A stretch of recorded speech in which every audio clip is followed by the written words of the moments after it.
Well, good afternoon, everyone. 48 First Alert meteorologist here with your weather. Chelsea Aaron, should I say? I'm getting ahead of myself. Here with your weather extra. We do have a 48 First Alert weather day in effect, and many of you noticing that a tornado watch already issued. This is only going to be for Franklin, Lauderdale, and also Colbert counties. This goes through 9 o'clock this evening, but I wouldn't be surprised if another watch was issued downstream to cover additional counties as we head overnight and early on Sunday morning. Now, not much has changed, but we are noticing maybe an earlier arrival, especially for places out west. This is why they went ahead and issued that tornado watch early. There are no imminent threats at the moment, I will say that. Think a watch is where conditions are favorable. A warning is where the threat is imminent. So again, storm still several hours away. Likely arrival time right now looking close to 6:30, 7 o'clock for far northwest Alabama. This would include places like Florence, Russellville, Red Bay, even up to Waterloo there. But not much happening at the moment, and the line of storms we're tracking that has a history of producing damage still well back into Mississippi, and it hasn't been moving much at all. We told you this was going to be a very slow moving system, and now models kind of hinting at maybe more than one round of strong to severe storms as we head throughout the evening. And I think this is what the models were trying to indicate when they were basically all over the place with the timing in terms of an early arrival opposed to a later arrival. It's looking like we could get the first wave right around 6:30, 7 o'clock for areas in northwest Alabama, and then potentially another round as we head close to midnight. And that's what we're going to be monitoring throughout the rest of the night. Now, tracking a few scattered showers and storms moving from the south there in central Alabama towards Marion County and Hamilton. These are not strong nor severe, and basically, we have a good capping inversion in place. So that's going to keep these in check potentially until the line reaches up with them as we head throughout the next 2 to 3 hours. We are going to monitor if these can intensify, if the cap breaks before the line reaches these, but I'm not thinking the cap is going to erode away until the low level jet kicks in later on tonight. These not going to be severe. I would expect some heavier downpours at times though. Main line still well off into northwestern Mississippi. It's really just been riding along the Mississippi River since earlier this morning. Tornado watch includes not only northwestern Alabama, but it goes all the way up into the Nashville metro area, Bowling Green, Kentucky, and the Storm Prediction Center is talking about issuing another watch. This is going to be for areas just to our south, covering Starkville, Mississippi, more than likely Marion County, portions of Haleyville, Phil Campbell, even. So if you live in those areas, don't be alarmed. Tornado watch could be coming for you over the next hour or so, or potentially even several hours, because we're monitoring for the potential of embedded supercells within this line. I will say most of this line at the moment is just a flash flooding threat. There is a new tornado warning just north of Oxford there, Oxford, Mississippi. And there is a severe thunderstorm warning on the southern edge. We have been watching a lot of these storms, though, become outflow dominant. And I talked about this the last severe weather threat we had. And that's kind of a good thing because it means that the storms are no longer rooted base to the surface anymore. Does that mean they're going to completely weaken? No. Damaging winds, even hail, still going to be a threat. But when you have outflow dominant storms, typically flooding is going to increase. And I'm expecting a pretty intense flash flooding scenario, especially once we head into the overnight hours. Hopefully that's going to come into play sooner than later. I think we would all like that because when you see flash flooding and a lot of heavy rainfall, that takes away the severe weather threat. But note, flooding is something that you should not discount because we will be also watching for a very narrow band of heavy rainfall that could set up between Huntsville back into Birmingham, far northeastern Alabama, and 3 to 6 inches of rain look possible. And this is going to be in a very short period of time. So we never recommend driving through flooded roadways. And even though the severe threat will end likely after 6, 7 o'clock in the morning on Sunday, we could see flooding concerns linger well into Sunday evening. And there's already flood warnings across portions of the Tennessee Valley as rivers are nearing flood stage. So temperatures very warm today. A lot of comments today about how dangerously warm it is outside. Yeah, it feels like a summer day, and with dew points well into the 60s, we have enough storm fuel and then some for all modes of severe weather, especially along and west of I-65 once this first round of storms initially reaches places like Waterloo, portions of Lauderdale County back into Franklin, and also Colbert County. And we've seen several bowing segments as well. And right when you get on the apex of the bow, or the very front part of that segment, that's where you have the strongest wind gusts. We could see winds very well exceed 65 miles per hour, could be in that 70 mile per hour range. If we were to get a severe thunderstorm warning with winds of that magnitude, I would recommend treating it as a tornado warning. Isolated tornadoes will be possible throughout the evening. And something that is more concerning about the early arrival, especially in northwest Alabama, our instability is going to be limited overnight. But earlier in the day, especially closer to your daylight hours, you're going to have more instability to work with. So that could increase the severe threat again, especially for areas west of I-65. If this is where you live, make sure you are keeping a close eye on the weather as we head into the evening.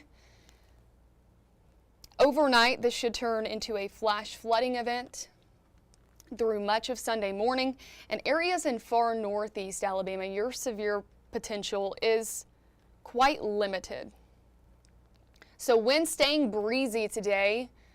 We had some wind gusts as high as 35 miles per hour. These are before the storms even arrive. Again, the storms will be slowly moving in, slowly but surely. Within the next few hours, 6:30 to 7 o'clock, that looks like a pretty good arrival time, just based on latest guidance and the speed of that line. Far northwest Alabama, but it could potentially start weakening as it moves toward the I-65 corridor or just pushes slightly east. And we do expect it to weaken as it pushes east. But as it weakens, we're watching to see if it could stall out. And this is where it could create an outflow boundary that would focus areas of additional convection or very heavy rainfall. That will basically just sit there and maintain itself over portions of North Alabama overnight. Now, this would limit the widespread severe weather near and north of it, but definitely to the south, severe weather will be possible. And these are where we're going to see more of your spin-up type tornadoes.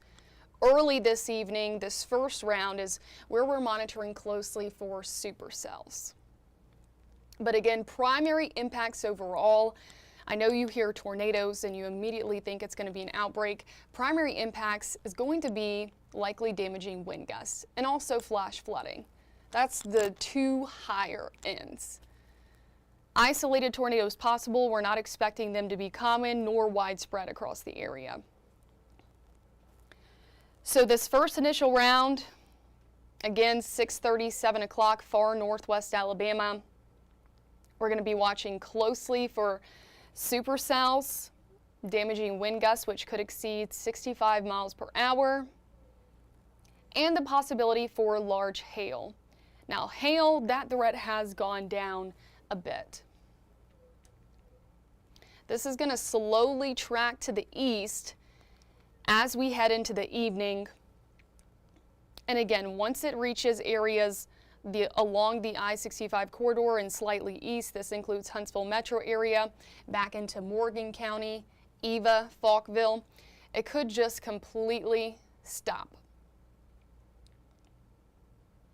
We'll still be tracking the potential for severe weather to the south of a potential outflow boundary it could cause. Still damaging wind gusts possible, spin-up tornadoes.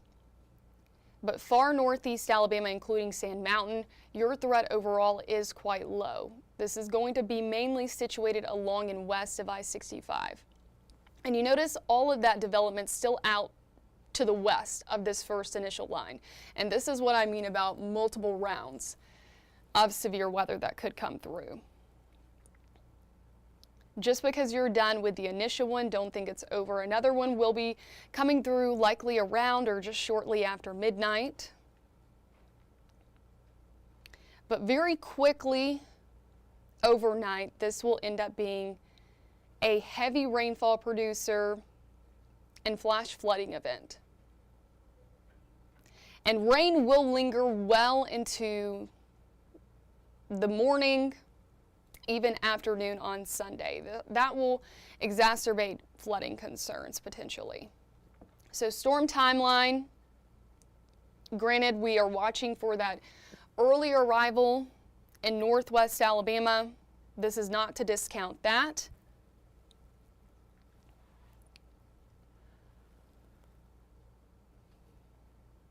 But this timeline still holding up, especially once we head later on tonight. So 9 o'clock in the evening to 3 o'clock in the morning, areas in red, areas in yellow, 2 o'clock to 8 o'clock in the morning. I'm thinking the severe weather threat, though, is going to end well before 8 o'clock. And damaging winds, large hail, heavy rainfall, all possible. Main impacts going to come from straight line wind gusts and flash flooding. A tornado cannot be ruled out.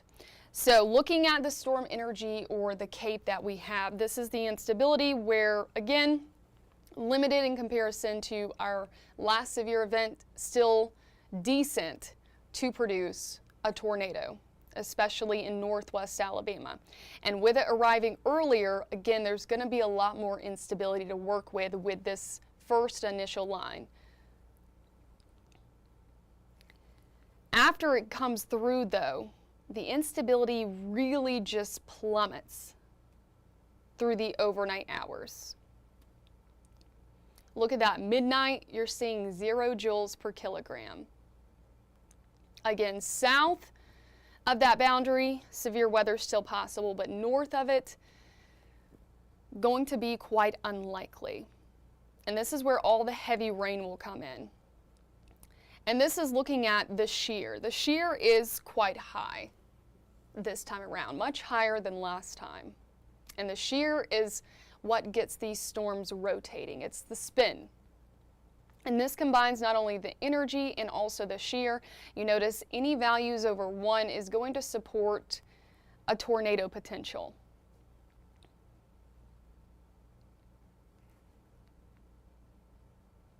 And those are highest initially, again, earlier this evening. And they will start to decrease as we head overnight. Forecast rainfall amounts going to be impressive. I don't think this really is showing a good story because this could be anywhere from 50 to 60 miles off in terms of your exact total for your location. But some of the higher resolution models that I looked at in terms of rainfall potential were very well showing 4 to 5, even higher ends of 6 inches. That's definitely going to cause some flooding. And with some flood warnings already in effect, rivers near flood stage. Again, if you do live in a low-lying area, this is something to watch very, very closely. Take seriously as well. We always say you can hide from the wind, but you must run from the water. Intense line of heavy rainfall could set up very well overnight and early Sunday morning. Flood watch in effect through Sunday evening. You know the drill, turn around, do not drown.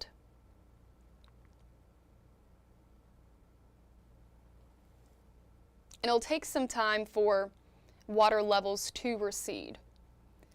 Now, once the rain and storms end, they'll likely start tapering off by the late afternoon, early evening. Much cooler and drier air will start to rush in. Temperatures quickly will fall through the evening into the middle and upper 40s by the time you wake up on Monday. Cloud cover will linger throughout the day on Monday, keep us in the upper 50s, lower 60s. And then a frost and possible freeze. Looking likely late Tuesday evening and into Wednesday morning. Low rain chances could return by the end of the week, Thursday into Friday. We don't have high confidence on that quite yet, so we kept our precipitation probabilities quite low. Of course, if those are to increase or we do see another severe weather risk, we'll be the first to let you know. But overall, next week looking a lot more quiet than this past week and the past couple days. This frontal boundary has just been an absolute nuisance, a headache for areas to our north and west. It's finally starting to progress to the south, but it's going to do so very slowly. And all the issues it caused to our west, we are going to be tracking some disruptions here at home. All modes of severe weather possible, supercell storms possible for areas in northwest Alabama within the next few hours. We'll watch that quite closely. As we head later on the evening, with our next wave of potential severe storms, those will likely be more spin up in nature.